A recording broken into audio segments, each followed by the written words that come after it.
Mirëmëngjes, jeni duke dëgjuar dhe duke ndjekur abcn e mëngjesit, ora 8:40 minuta, është e martë sot, data 7 janar 2020.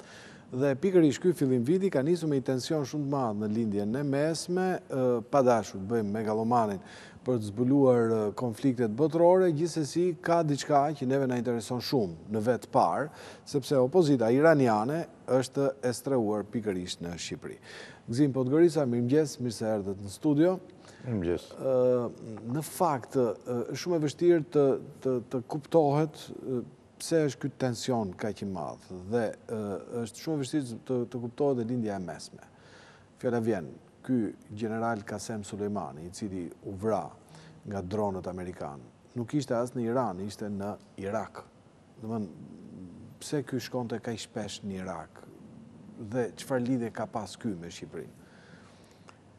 Tani, prezenca e tij në Irak nuk ishte e parë, ishte e përsëritur pasi forca të ndryshme të komanduara dhe të drejtuara nga Irani ishin prezente, milicisë iraniane ishin prezente në Irak, ishin prezente në Siri, janë aktualisht, vazhdojnë të jenë, sigurisht, janë prezente në Yemen, në Liban, dhe gjitha kjo drejtohej nga ky general. Kjo është një periudhë gjatë e kësaj prezence, e cila ka ardhur duke u rritur dhe duke u fuqizuar. Kjo prani është në zonat e shiitëve? Kjo është prani është në zonat e shiitëve, por në zonat të tjera. Kjo ka ardhur duke u rritur dhe kjo ka përbërë gjithmonë një shqetësim shumë të madh për Shtetet Bashkuara të Amerikës. Pavarësisht se ata në një farë kohë kishin një lloj mirëkuptimi të heshtur, në thonjza, me forcat Quds ose me general Sulejmanin lidhur me atë që këta i kundërvijeshin ISIS. Kjo pjesë doli tashmë jashtë kontrollit dhe u rrit në mënyrë të ndjeshme, sidomos pas sulmit që u bë ambasadës amerikane në Bagdad. Sulmi që u bë ambasadës amerikane në Bagdad nuk ishte i rastësishëm, ishte pjesë e një strategjie sepse forcat shiite, forcat që komandohen nga generali, që komandoheshin nga generali Sulejmani, jo vetëm që kishin tejkaluar masën në mënyrë të ndjeshme në Irak, por ato kishin agravuar në mënyrë të ndjeshme edhe situatën atje. Dhe gjatë periudhës shtator, tetor, nëntor, u sulmuan disa njësi diplomatike, disa seli diplomatike të Iranit në Irak. Pra, gjitha jo mbështetje që Irani për një periudhë të gjatë po jepte Irakut, duke tashmë po ktheheshin në të kundërtën e vet, për ta menaxhuar dhe për të dalë jashtë këtij kontrolli, për të dalë jashtë kësaj rrethi që u krijua, u mendua që të kalohej në një sulm ndaj ambasadës amerikane për të kthyer masën e njerëzve nga vëmendja, nga drejtimi që kishin kundër Iranit për ta kthyer në urrëtitjen dhe Shtetet Bashkuara të Amerikës. Dhe në këtë moment, sigurisht që presidenti amerikan ndërhyri. Ndërhyri për shumë arsye, por një nga arsyet që duhet të marrë në konsiderat, mendoj unë, është edhe fakti sepse mund të përsëritej një Bengazi 2 ose një situatë shumë e rënduar për trupin diplomatik atje, por edhe për kredibilitetin e Shtetet Bashkuara të Amerikës. Pra, kjo ndërhyrje nuk është një gjë e rastësishme, nuk është një tek e presidentit Trump. Absolutisht që nuk është një tek e presidentit amerikan, sepse u krijua një precedent i rrezikshëm dhe realisht jeta e diplomatëve amerikanë, por edhe prezencës amerikane në Irak, por edhe në lindjen e mesme, pastaj do vijej në rrezik serioz. Kështu që autoriteti i Shtetet Bashkuara të Amerikës normalisht që pastaj do vijej në pikpyetje. Dhe ndërhyrja ishte një ndërhyrje e fuqishme, pavarësisht komenteve dhe pavarësisht shumë rezervave që kanë patur vendeve të ndryshme të Bashkimit Evropian ndaj kësaj ndërhyrje. Rezervat mbase lidhen me faktin që kemi të bëjmë me një tensionim të mëtejshëm situatës e cila mund të çojë në përplasje, apo kjo mund të japë fund një misioni dhe një personazh i cili vërtet ishte implikuar në shumë krime, ishte strategjik shumë krimeve dhe shumë situatave problematike që ishin krijuar dhe që vazhdonin të ishin në lindjen e mesme. Zoti Podgorica, emri i Qasem Sulejmanit është përmendur kohë më parë në median shqiptare si ideator, organizator i sulmeve terroriste iraniane që mund ndodhin në Shqipëri që u paralizuan vitin e shkuar. Tani kuptohet ai është general, ishte general, domethënë nuk është se ishte një peshë lehtë që të merrej me 2 ose 3 atentator. Po kishte një projekt qartë për Shqipërinë. Dhe kjo vinte nga fakti që opozita iraniane, mujahedinët, janë të strehuar një pjesë në Shqipëri. Fakti që ne i kemi këta njerëz këtu, a ekspozon më shumë se vendet e tjera Shqipërinë? Një problemi është se mbaret se deri ku do shkoj konflikti dhe cilat do të jetë reagimi i Iranit ndaj këtij sulmi që kanë organizuar, do të thënë që kanë realizuar Shtetet e Bashkuara ndaj generalit. Pra, nëse do të kemi një kundërpërgjigje të Iranit, atëherë duhet të marrin dhënë masat tona. Masat duhen marrë në çdo rast. Këtë nuk e them në mënyrë preventivuese si një dogmë, por sepse vetë situata e tillë të ekspozon. Ne kemi këtu një sasi jo të vogël të opozitës iraniane. 7.000 persona, mos gaboj. Jo, janë 3.000 persona. 3.000 persona. Dhe 3.000 janë pak. Sigurisht që janë pak.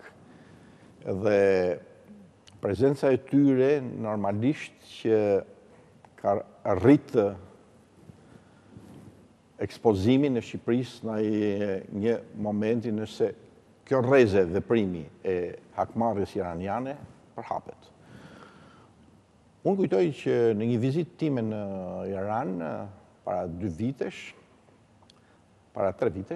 më saktë, ata e ngrinin me shumë shqetësim që prani ne kishim një prani të opozitës iraniane këtu.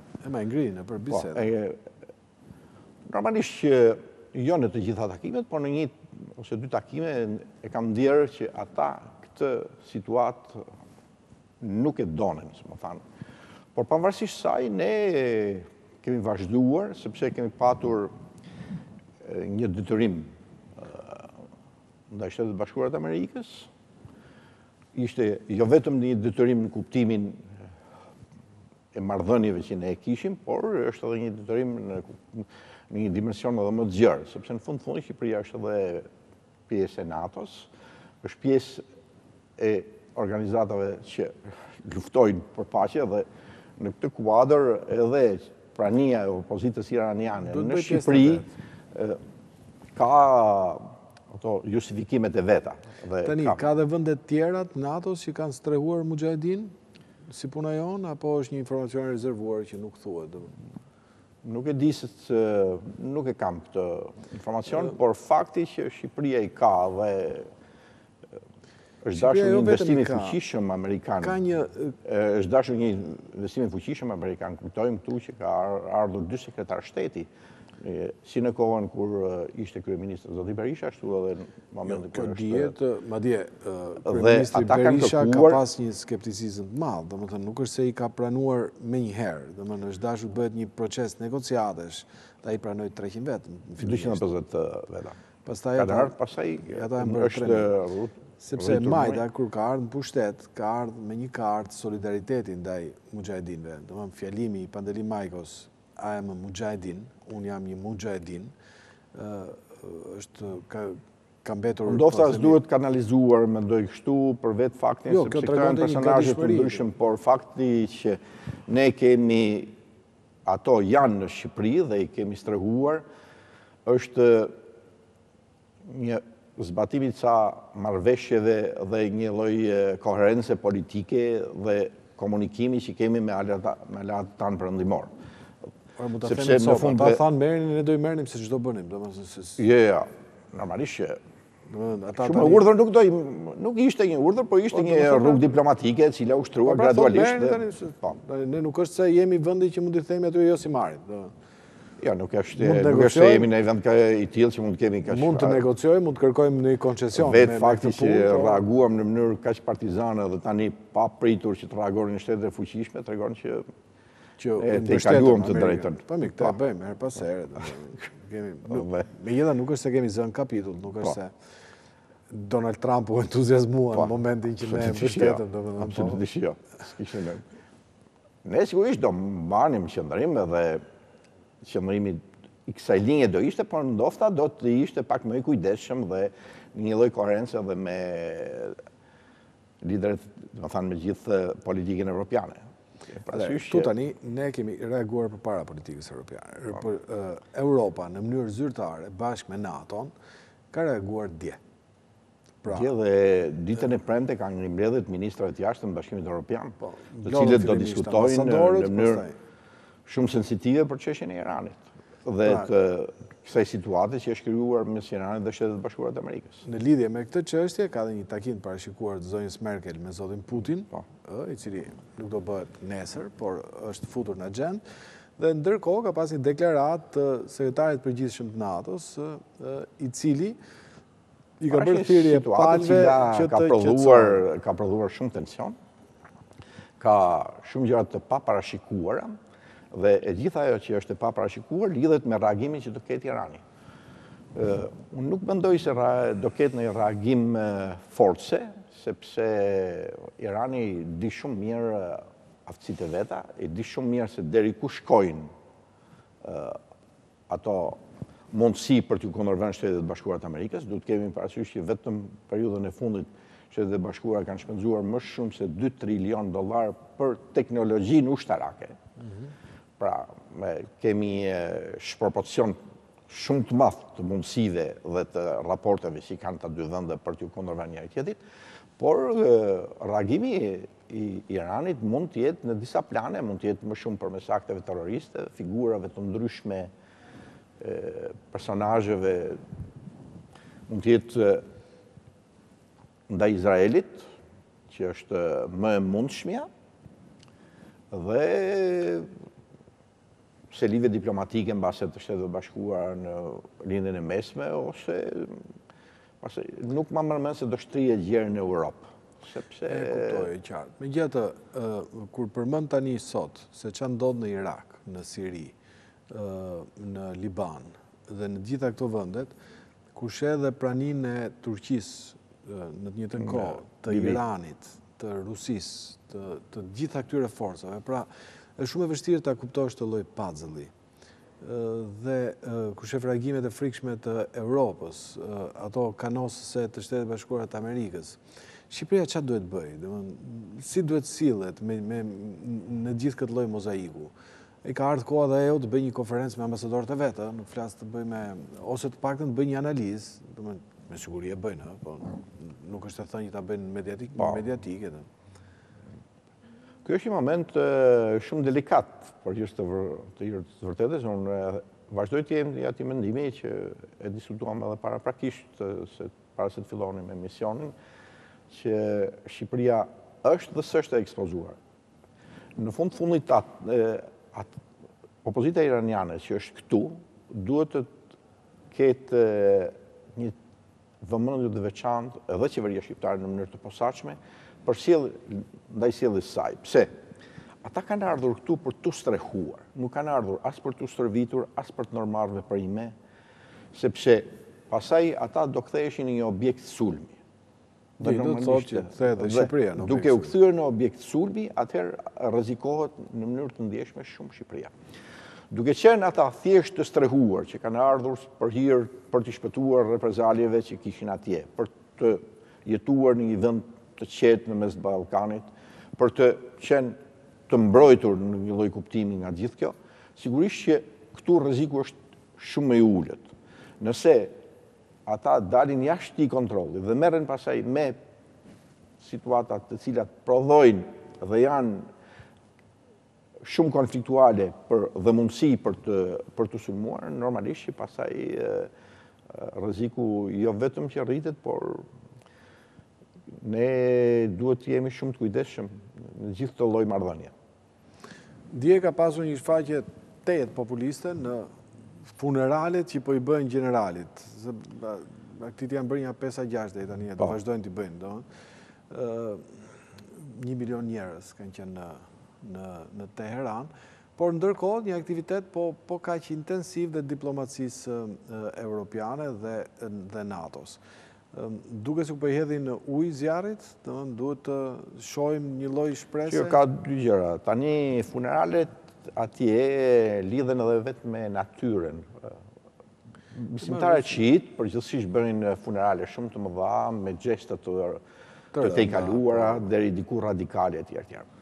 Plus saj duhet kemi parasysh që situata në Iran në periudhën e fundit ka qenë problematike, ka patur mjaft tensione, ka patur demonstrime politike njëherë me gjitha.